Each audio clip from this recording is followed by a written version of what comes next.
Eric? Well, good morning. That decision didn't really come as a surprise to a lot of legal experts, especially since Van Dyke was convicted in state court of second-degree murder and 16 counts of aggravated battery in 2018. Former Chicago police officer Jason Van Dyke was the first Chicago officer convicted in an on-duty shooting in Chicago in more than 50 years.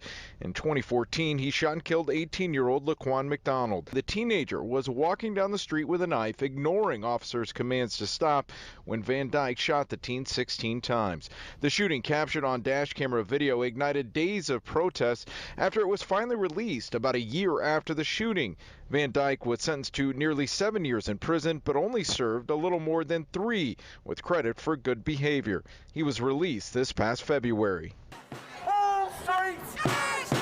That afternoon, protesters were in front of the Dirksen Federal Courthouse demanding federal charges. There's just no way that this Justice Department can allow this to fall on deaf ears. They must hear the cry of the family and the community, justice for Laquan McDonald.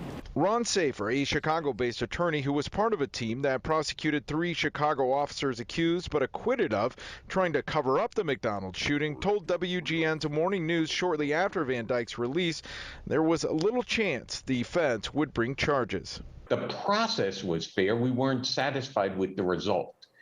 If we were to start to re-prosecute people for crimes like that, that's a dangerous precedent.